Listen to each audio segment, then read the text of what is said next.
Bom, pessoal, vamos falar um pouquinho dos bastidores da ciência hoje, né? Vamos falar um pouquinho da política da ciência, como que a nossa ciência é feita e, basicamente, tudo que tem acontecido no nosso cenário brasileiro, como que isso tem impactado o nosso trabalho, nos nossos estudos, nos nossos alunos, nossos pesquisadores, né? E qual que pode ser a solução e o destino nosso se as políticas eventualmente não mudarem, né? E, assim, parece ser um tópico alheio às pessoas, né, e só pertinentes aos pesquisadores, mas quando a gente fala de ciência, né, Hamilton, a gente fala de sociedade, de sociedade, né? A gente está falando de sociedade porque a ciência toca muito de perto a sociedade. O que nós fazemos, a gente gosta de acreditar, né, que algumas dessas coisas, de fato, impactam o dia a dia das pessoas, o tratamento dos nossos qualquer pacientes. ciência, né, Bruno, de maneira direta ou indireta, de uma maneira mais ou menos rápida, todas elas têm impacto na sociedade. Claro. Né? Seja de maneira direta ou não, como eu disse. Então, talvez esse descolamento das pessoas com essa ideia cause até parte dessa alienação da sociedade frente à situação atual em que a ciência brasileira se encontra. Como você falou, parece ser um problema que está restrito à classe de pesquisadores, mas que na verdade é muito maior do que isso, né? Tem implicações importantes para a sociedade como um todo. O desenvolvimento tecnológico, o desenvolvimento do saber impacta uma sociedade de uma maneira muito única. Não é à toa que os países desenvolvidos são também aqueles mais desenvolvidos na pesquisa, né? Os mais ricos. É um tópico que daria para a gente gravar uns 10 vídeos, não se preocupem, não faremos isso, mas a gente pode dividir um pouquinho por tópicos, né? Então vamos lá. Então vamos começar com, né, no improviso, Futurice. Vamos lá? Futurice. O que você pensa do Futurice? Eu posso começar com alguns pitacos? Bom, o Futurice, para quem não sabe, é um programa lançado pelo governo, especificamente pelo Ministério da Educação, né, que tem como objetivo central vender a educação brasileira, entre aspas, né, vender a ciência brasileira, a educação de nível superior, como uma espécie de produto, né? Então você precifica o que a gente faz e você comercializa o que a gente faz, a gente abre ao mercado nessa onda neoliberal, né? Você oferece a nossa ciência como se fosse um produto, sim, trazendo para a universidade a empresa, a indústria, enfim. Bom, quais as implicações? Quais os problemas, implicações, vantagens possíveis e assim por diante? Na verdade, de uma maneira bastante ponderada, né? Eu sei que é difícil nos dias atuais a gente falar de ponderação, né? Provavelmente alguém que está aí atrás já está falando, poxa, esses esquerdalhas ou esses direitistas e qualquer coisa do tipo, né? Como nós somos a universidade, nós somos os esquerdalhas, né? Nós somos os da balbúrdia. Nós somos da balbúrdia. Na verdade, tentar se despir dessa carapuça, né, e tentar fazer uma discussão crítica sobre isso, né? As universidades, pessoal, as universidades funcionam de maneira autônoma no Brasil, as universidades públicas, claro, que são as que produzem ciência, né? O grosso da ciência, 95%, 90%, os estudos mostram, vem da universidade pública, ao contrário do que o seu presidente já disse, né? Não é a universidade privada que faz ciência no Brasil, no Brasil quem faz pesquisa é a universidade pública. Pois bem, essas universidades ganharam autonomia. O que significa isso, né? Significa que a universidade consegue gerir os seus recursos humanos e financeiros. Basicamente é isso, né? Tem autonomia para isso, né? Lhe foi dada pela Constituição autonomia para isso. Por que isso é importante? Vamos lá, para você falar um pouquinho também, para não parecer um discurso de político aqui. Não, fala você, cara, isso me irrita num grau. Então, continua. Por que isso é importante? Bom, isso é importante fundamentalmente porque a gente consegue traçar, né, longe de qualquer tipo de pressão social, ideológica, doutrinária, política, os rumos da universidade, né, de acordo, claro, norteado pela busca do saber. Seja nas ciências humanas, seja nas ciências sociais, seja nas ciências biológicas, onde a gente atua um pouquinho mais de perto. Então, esta autonomia é importante para a gente alocar recursos, para a gente pensar de uma maneira livre. Aliás, a universidade deveria ser isso, né? Esse é o mote da universidade, né? Mas cada vez menos. Pois é. Trazer a indústria, né, a empresa, o mercado, principalmente, para dentro da universidade... Você está trazendo conflito de interesse, você está trazendo viés, você está trazendo um direcionamento para o que é produzido que nem sempre vai ao encontro do que a sociedade quer. Do que a sociedade quer, ou do bem-estar geral da sociedade, ou do desenvolvimento dessa sociedade. É fácil vocês imaginarem que há setores onde isso pode ser minimizado, por exemplo. E certamente há bons exemplos onde a parceria público-privada na pesquisa se dá de uma maneira muito proveitosa. Então, nem todas as ações dessa natureza são condenáveis, obviamente. Perfeito. O condenável seria você instituir esse como o único modelo de produção de conhecimento. E livra o Estado da sua obrigação de financiar a universidade, o ensino superior, a ciência, né, da sociedade. E o que acontece, ao contrário do que dizem por aí, nós estamos na época dos fake news, né? No mundo inteiro. No mundo inteiro. Isso é um mau entendimento, é um mau entendimento tão grande de pessoas em posições onde esse mau entendimento não poderia haver. E dado o discurso agressivo, sempre que se aproxima muito do estado de insatisfação coletiva que o Brasil vive, então é fácil você se render a esse discurso mais porrada, né, e tal, de falar assim, mas nos Estados Unidos, é sempre os Estados Unidos, né? Os Estados Unidos é o exemplo para tudo. Nos Estados Unidos não é assim, as universidades são privadas, o aluno paga e paga muito para estudar. É um desconhecimento de caso em relação à produção de conhecimento, como ela se dá nos Estados Unidos, tamanha. Não se entende que o maior financiamento para a pesquisa nos Estados Unidos não vem da indústria, vem do próprio governo. Claro. Quem que financiaria, que indústria financiaria a pesquisa básica, por exemplo? O que é pesquisa básica, gente? É aquela pesquisa que você faz perguntas, é o começo, né? É o conhecimento pelo conhecimento, para tornar isso mais simples para vocês, né? Claro que isso tem implicações. Tem desdobramentos absolutamente práticos, né? Mas o conhecimento inicial, ele não está apegado a isso, né? É um conhecimento pelo conhecimento.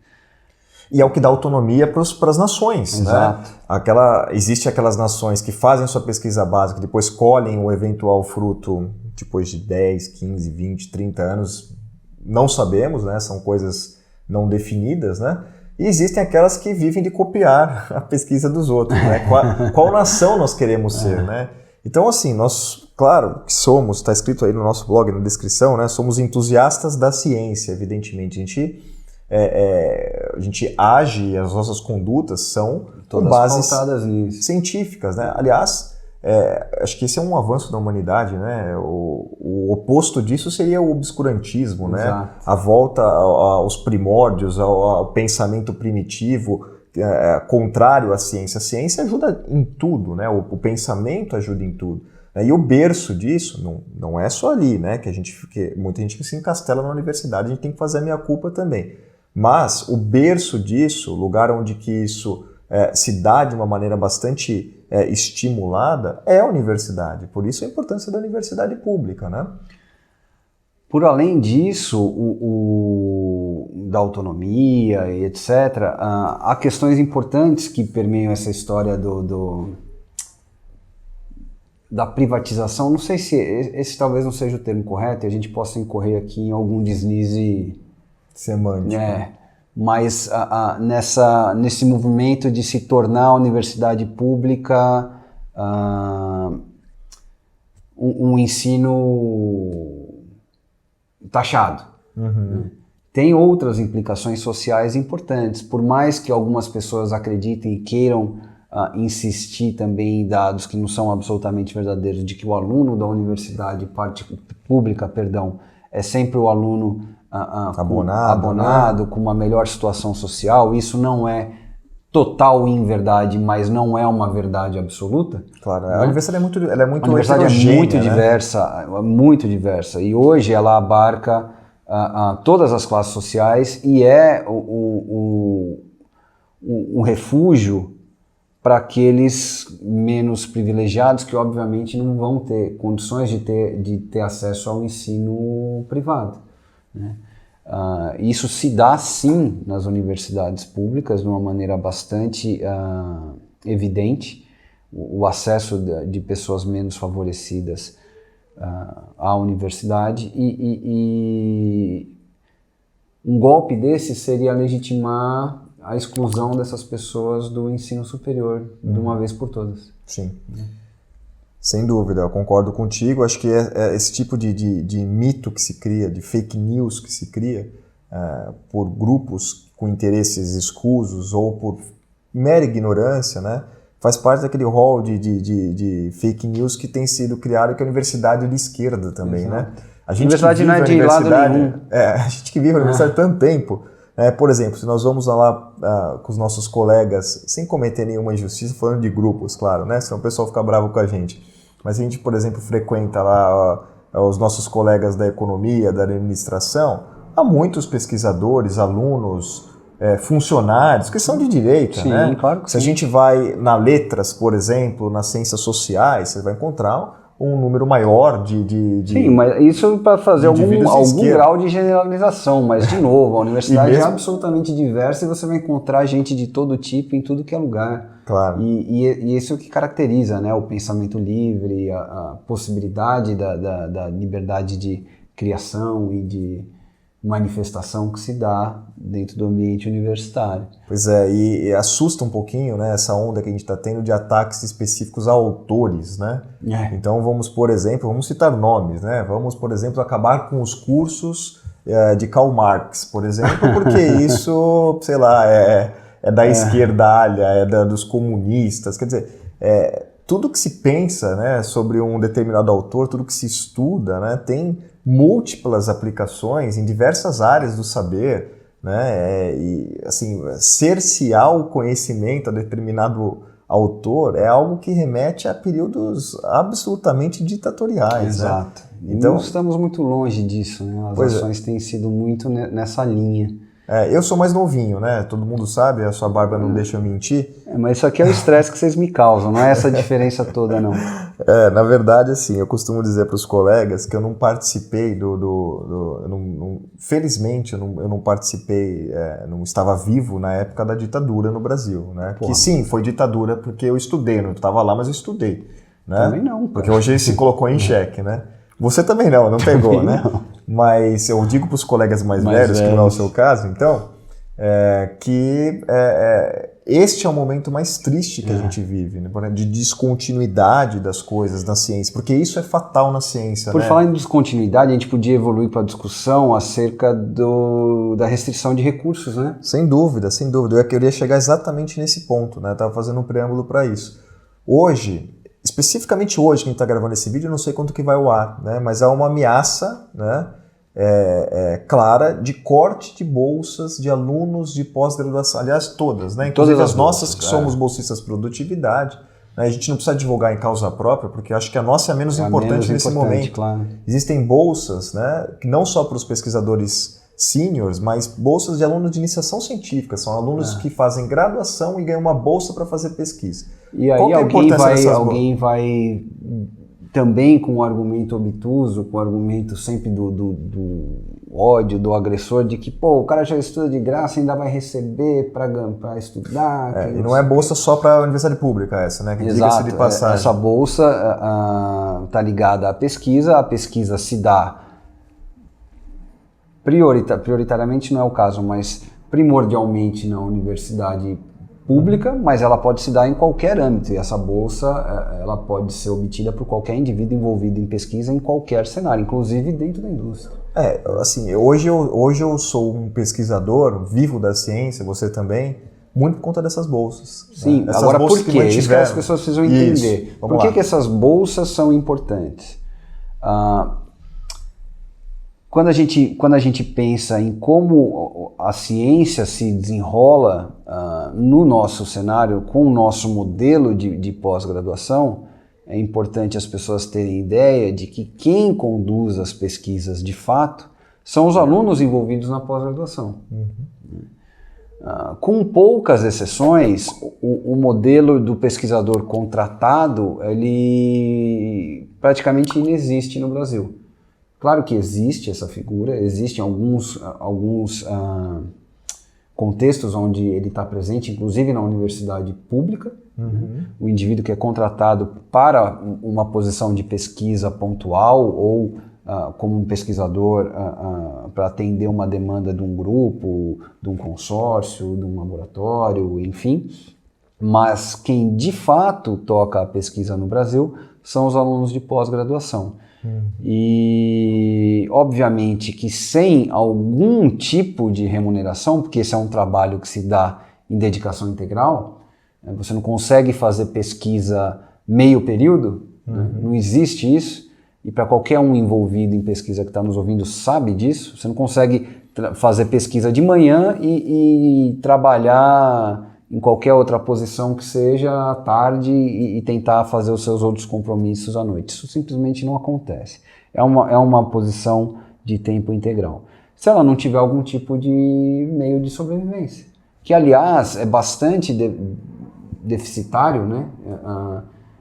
Se você for comparar esses valores em relação a outros países. A condição de subsistência, ela não é absoluta, por exemplo, para algumas dessas bolsas que a gente tem. Por exemplo, uma bolsa de doutorado, é muito difícil o sujeito manter uma família com uma bolsa dessa. Qual que é o valor? 2.000 e poucos reais. 2.000 e poucos reais. 2.000 e poucos reais, gente. Isso é o que ganha alguns pais de família que trabalham com a gente fazendo pesquisa, fazendo as nossas pesquisas, os nossos projetos, né? Então, as histórias que a gente vem contar, geralmente a gente está aqui desse lado da câmera, né, falando as coisas que a gente produziu. Dos resultados.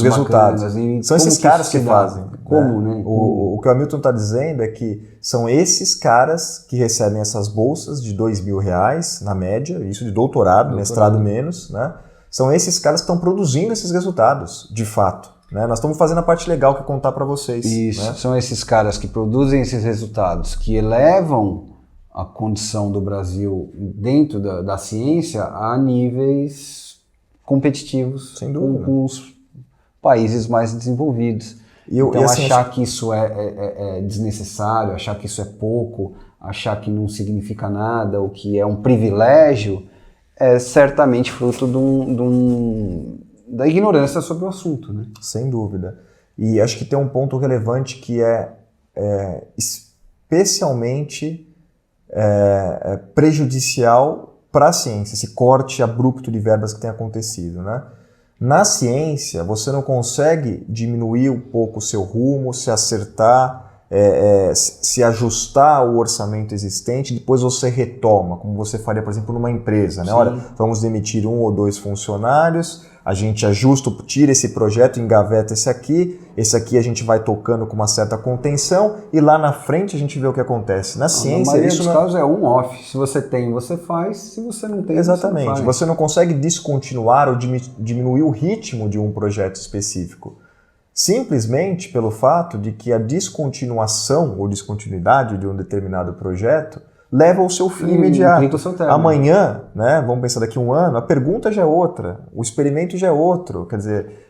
E interromper um experimento em andamento implica em você jogar fora todo um custo aplicado. Você não costura o que você vai fazer no futuro, né, com o que ficou para o passado. Então, interrupção na ciência, né, esse é o termo, né, on e off, né, exatamente o que acontece, né, jogar tudo fora que foi feito. E, tristemente, o que a gente tem observado em diversos lugares do mundo. A gente ainda vive... Eu costumo dizer, né, e sou otimista, São Paulo, num oásis aqui em São Paulo. Sem dúvida. Mas eu tenho conversado, você também, com colegas do Brasil inteiro, e o que a gente vê situação é calamitosa. Uma situação calamitosa. Então, esse é um pequeno desabafo científico. Eu acho que a gente tem que retomar e fazer essa conversa. As pessoas entenderem que nós não temos super salários, que nós não... Isso é outra história, né? Você não tem? Não te pagaram? Ainda não me pagaram. Então foi só para mim. Meu helicóptero está só no imaginário, por enquanto. Não desfrutamos de nenhuma benesse inimaginável, e acho que é importante que vocês entendam o contexto em que a pesquisa se dá e as implicações das políticas de pesquisa atuais. Voltamos a falar de ciência e política. Valeu, gente. Até!